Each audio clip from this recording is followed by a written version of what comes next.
Salam Indonesia, salam Nusantara dari Sabang sampai para pedal mengat sampai Pulau Rote. Mantaplah iman kita, mantaplah kasih kita, mantaplah pengharapan kita. Tentunya dalam Yesus menjadi Tuhan dan Juru Selamat kita dan Juru Selamat dunia. Jangan katakan bahwa Yesus bukan Tuhan, jangan katakan pula bahwa Yesus bukan Juru Selamat. Dia adalah Tuhan, dia adalah Juru Selamat. Kalau engkau percaya, engkau akan diselamatkan. Kalau tidak percaya, engkau akan hukum. Yohanes 14:6 Yesus telah berkata, akulah jalan dan kebenaran dan hidup, tiada seorang sampai kepada Allah kalau tidak melalui aku. Mantap. Dan Kisah 4 ayat 12 Yesus mengatakan, dan keselamatan tidak ada dalam siapapun juga selain dalam Dia Yesus Kristus, karena di bawah kolong langit ini tidak nama lain yang diberikan kepada manusia yang olehnya kita diselamatkan. Dan Yohanes 3:16, karena begitu besar kasih Allah akan dunia ini sehingga Ia mengaruniakan anaknya yang tunggal, supaya setiap orang yang percaya kepadanya tidak binasa melainkan beroleh hidup yang kekal. Kiranya Tuhan Yesus memberkati, dan juga ingat bahwa dengan hati percaya engkau dibenarkan, dengan mulut mengaku engkau diselamatkan. Puji nama Tuhan, kekuatan Tuhan, kekuatan Roh Kudus, dan kekuatan doa, kekuatan iman menyertai kita di pagi ini dalam menjalani kehidupan kita, dan takut akan Tuhan akan terus menyertai kehidupan kita. Kiranya Tuhan Yesus memberkati kita. Dan saya akan membacakan dalam Mazmur 103 ayat yang ke-3-4. Dia yang mengampuni segala kesalahanmu, yang menyembuhkan segala penyakitmu. Dia menebus hidupmu dari lubang kubur, yang memahkotai engkau dengan kasih setia dan rahmat. Jadi, kita berbicara soal sakit dulu, supaya kita nanti bisa melihat bagaimana mujizat bisa terjadi di dalam Kisah Rasul 3. Saya akan membawakan kita dulu tentang sumber penyakit. Penyakit itu terjadi satu, ya, karena cara hidup yang tidak sehat dan tidak tertib. Makan aja makan. Akhirnya gemuk, sakit gula dan lain sebagainya. Atau berpuasa terus sampai bertahun-tahun. Kalau puasa dengan iman tidak ada masalah. Tapi kalau puasa karena terpaksa, ya karena mungkin ketiadaan, itu akan membuat gizi kurang. Ya. Tapi saya mau katakan, ketika kelemahan tubuh terjadi, bisa saja virus masuk, kuman masuk, bakteri masuk yang membuat kita lemah, membuat kita sakit, dan membuat kita tidak berdaya. Tapi kalaupun kita sebagai orang yang percaya, kita mengalami sakit apapun itu, selalu ada jalan keluar, yaitu berbuatlah ke dokter. Ya, karena apa? Tuhan mampu menolong, dokter mampu menyembuhkan engkau dan menolong engkau. Tapi ada hal-hal yang tidak bisa dikerjakan oleh dokter. Segala penyakit mungkin bisa disembuhkan oleh yang diakibatkan penyakit fisik. Tapi ada hal-hal yang mungkin di luar kemampuan sang dokter. Tapi Alkitab mengatakan, yang pertama, karena dosa. Nah, mungkin orang dosa, karena dosa dia kena kanker. Saking kepahitannya, dokter gak bisa menyembuhkan dia.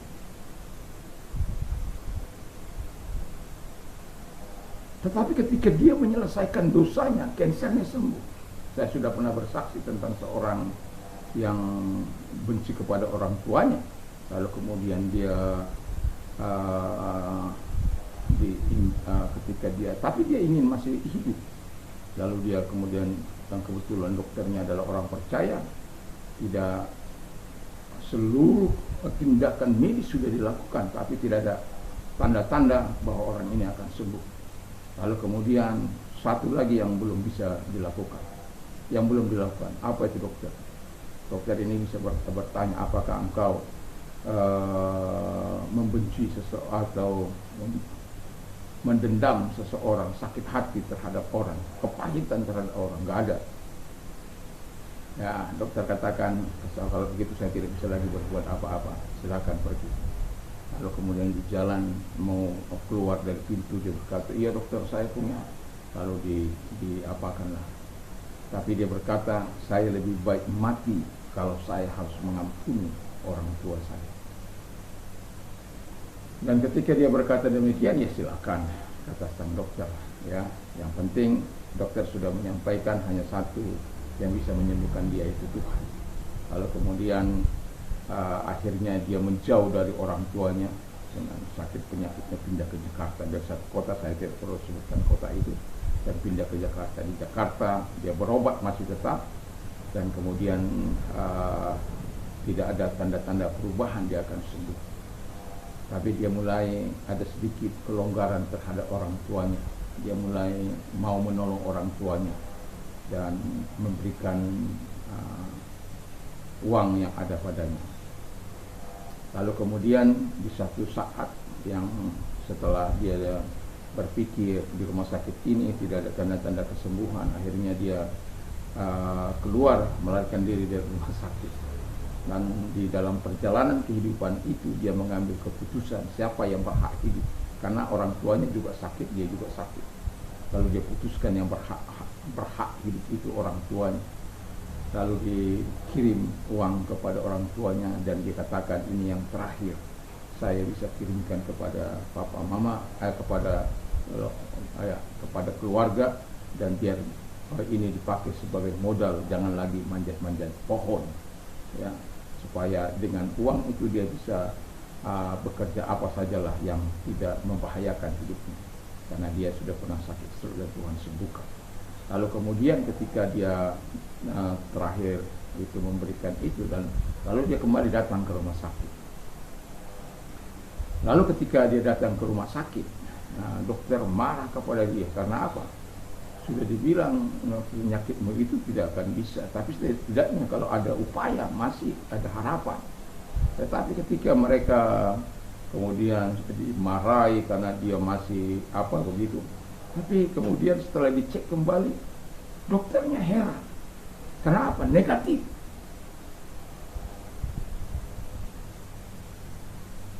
Lalu dia bercerita tentang apa yang dilakukannya dan siapa yang harus hidup. Tapi Tuhan izinkan keduanya untuk bisa hidup. Haleluya. Saya mau katakan kepada kita, ini penyakit tidak bisa disembuhkan, tapi kalau dia datang kepada Tuhan, Tuhan yang akan menyembuhkan. Dari setan atau iblis, ya. Anda bisa nanti baca dalam Matius 9 ayat 32 sampai 35. Orang yang bisu itu yang diakitkan setan itu. Kan banyak dalam Alkitab yang disebabkan tuli bisu, disebabkan setan. Orang yang sakit ayan disebabkan setan. Kenapa terjadi demikian? Karena orang ini imannya lemah. Lalu kemudian kita melihat orang-orang yang disembuhkan oleh Tuhan itu, dan setan itu disuruh pergi. Seperti yang saya pernah katakan, saya sudah melayani banyak orang yang diguna-gunai orang, yang sampai dari kepalanya ini keluar ulat pun sudah. Yang tidak pernah saya bisa melihat gambaran seseorang yang mengguna-gunainya pun sudah saya lihat. Dan itu saya sudah konfirmasi kepada orang yang kena guna-guna itu, karena saya melihat pisau yang dipasang di sini. Angka maksudnya belasan tahun, ya 10 kurang dari 11 tahun, ya makanya saya bilang belasan tahun nggak bisa tidur. Daripada malam itu saya datang ke rumahnya, saya doakan dan terjadi pemulihan dalam tubuhnya dan Tuhan berikan dia minum.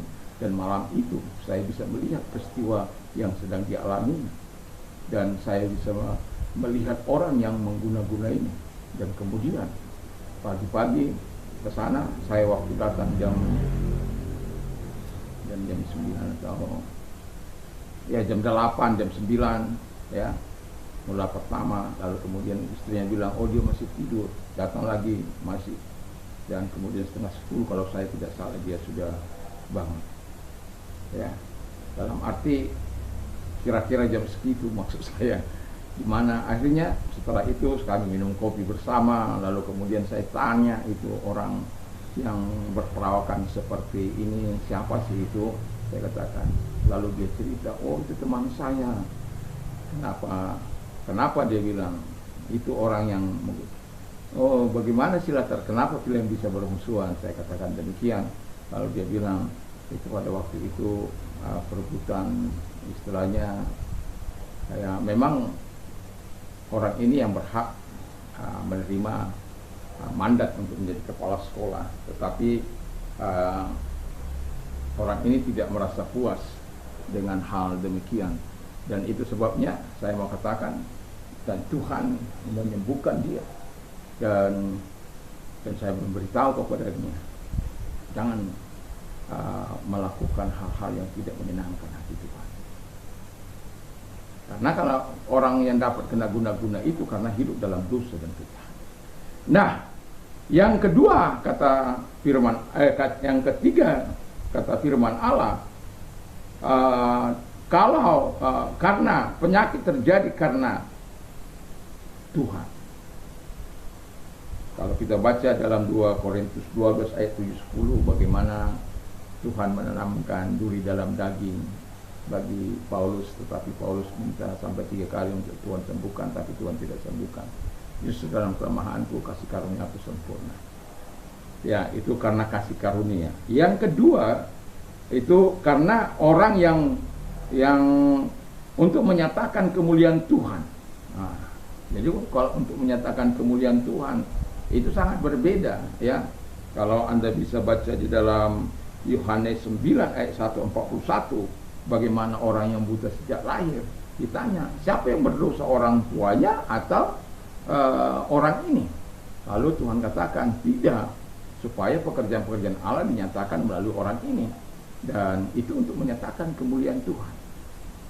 Dan yang ketiga yang tidak bisa mau saya katakan kepada kita, yang saya mau katakan kepada kita, yaitu karena hukuman. Bagaimanapun Anda berupaya untuk sembuh, bagaimanapun Anda untuk mau melakukan yang terbaik dalam hidupmu, kamu tidak akan pernah sembuh.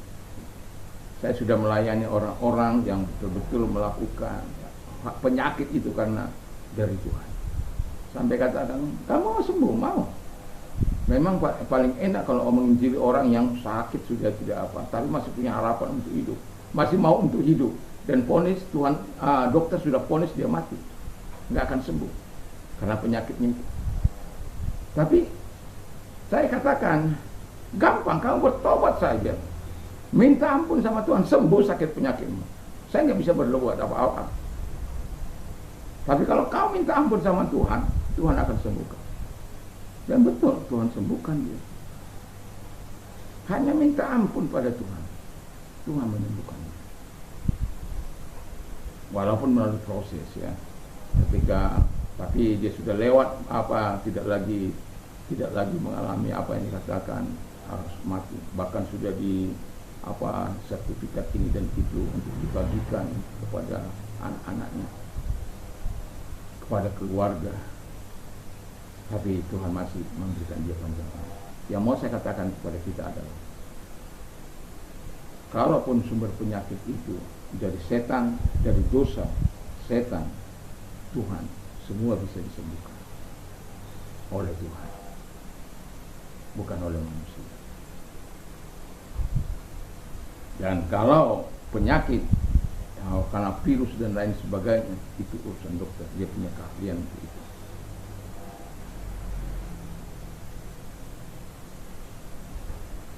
Makanya ada hal-hal yang tidak bisa ditangani oleh dokter, dan dia pun bingung, sakit apa ini? Tapi sebagai hamba Tuhan, ya kita akan, kalau orang sudah dikatakan tidak bisa sembuh, kita akan cepat langsung mendekatinya. Tidak ada jalan lain. Ada hal yang tidak menyukakan hati Tuhan, atau hidup dalam dosa, atau bergaul karib dengan setan dan lain sebagainya, ya. Karena itulah sebabnya kita harus menyadari, kalau ada orang-orang yang sakit di antara kita yang mendengarkan ini, yang tidak bisa disembuhkan, tidak ada penyakit yang tidak bisa disembuhkan, asal engkau tahu sumber sakit penyakit, dari mana sumber itu datang. Kalau engkau tahu, ya datanglah kepada Tuhan. Kalau karena dosa kamu datang kepada hamba Tuhan yang mungkin bisa menolong engkau untuk mendoakan. Anak firman Allah katakan, Dia yang mengampuni segala kesalahanmu, yang menyembuhkan segala penyakitmu. Jadi dia mampu menyembuhkan engkau. Tapi kalau karena hukuman Tuhan, tidak ada jalan lain. Kita harus lakukan seperti yang dilakukan oleh sebagaimana dalam 2 Tawarik itu, 2 Tawarik 13-14. Kalau Tuhan memberikan penyakit sampar untuk kita disembuhkan, kita harus datang berdoa, merendahkan hati, bertobat dari jalan-jalan kita yang jahat. Dan Tuhan akan memberikan kita. Itu ada beberapa hal itu. Tetapi yang saya tekankan adalah bila Tuhan memberikan penyakit sampar atau penyakit apapun dalam hidup kita, hanya caranya adalah datang kepada Dia, cari wajahnya, merendahkan hati, bertobat dari jalan-jalan. Karena firman Allah katakan Dia akan sembuhkan. Terpujilah Tuhan, kiranya kita membuat kita lebih mengasihi Tuhan, lebih mencintai Tuhan. Kalau sekali lagi saya katakan, kalau kita sakit oleh karena hukuman Tuhan, tidak ada jalan lain, berdoalah. Tapi kalau sakit karena penyakit setan, karena setan, ada engkau belum kuat imanmu, datang kepada hamba Tuhan yang betul-betul, dan kau akan mati kesembuhan daripada Tuhan. Atau karena dosa, Tuhan melalui hamba Tuhan juga Tuhan mampu menyembuhkan engkau. Tapi kalau doa itu, kalau itu karena hukuman dari Tuhan, itu yang berbahaya. Hanya satu jalan, bertobat dan menyerahkan diri. Yang lain itu juga, yang berdosa itu juga harus bertobat supaya Tuhan ini. Tapi di situ ada keistimewaan. Saya melihat ada orang yang tidak percaya, yang mengalami kesembuhan dari Tuhan. Dia belum bertobat, tapi Tuhan jamah dia. Itu exception. Tapi kalau ini karena hukuman Tuhan, itu biasanya orang-orang yang sudah percaya lalu kemudian merasa sok hebat, seperti Hizkia. Kemudian Tuhan hampir mencambuk dia kembali. Dan saya mengenal ada orang kaya di kota Surabaya pada masa tahun 90-an ya. Dia sangat kaya raya, memiliki bank, perumahan mewah dan lain sebagainya, punya hotel. Lalu kemudian dia ditolong oleh Tuhan, disembuhkan. Pendeta hamba Tuhan mengatakan jangan berbalik kepada dosa, tapi dia melakukan. Pada akhirnya kankernya kembali, yang sudah sempat negatif itulah yang membawa dia kepada, karena kemudian dia bukannya datang merendahkan hati di hadapan Allah, justru memakai cara-cara dengan memanggil orang-orang pintar dan lain sebagainya. Yang mau saya katakan kepada kita, sebenarnya mudah. Kalau engkau sakit karena hukuman Tuhan, datang kepadanya dengan pertobatan yang sungguh. Tuhan memberkati. Mari kita berdoa. Terima kasih Tuhan, biarkan kami di pagi ini tetap menikmati segala kebaikan dan kemurahan Tuhan dalam nama Yesus. Dan kami juga berdoa kepada mereka-mereka yang sakit, apapun sakit penyakitmu, dan ketika engkau sudah mendengarkan firman Allah ini, Tuhan mampu menolong engkau, Tuhan mampu menyembuhkan engkau. Dalam nama Yesus, kalau karena hukuman, kau tahu cara yang bagaimana untuk engkau menerima kesembuhan itu. Dalam nama Yesus, segala sakit penyakit yang mereka dapatkan keluar, dan oleh biru-biru daripada Tuhan Yesus engkau sembuh. Dan kami juga berdoa kepada mereka-mereka yang memiliki masalah, kalau engkau orangnya datang kepada Tuhan. Karena Tuhan yang berkata, aku memberikan kelegaan, menolong engkau. Dalam nama Yesus, segala sakit penyakit yang mereka derita, segala persoalan yang mereka punya, aku mohon kepadamu kemurahan, pertolongan datang kepada mereka. Terima kasih buat kebaikanmu, terima kasih karena engkau mau menyelesaikan masalah-masalah mereka, dan mereka memuliakan engkau. Dalam nama Yesus, itu kata firman-Mu, dan kami percaya firman-Mu. Terima kasih, kami bersyukur dalam nama Yesus. Amin. Selamat pagi, selamat kita beraktivitas tentunya di dalam Yesus Kristus, dan takut akan Tuhan menyertai kita. Mantap, mantap, mantap.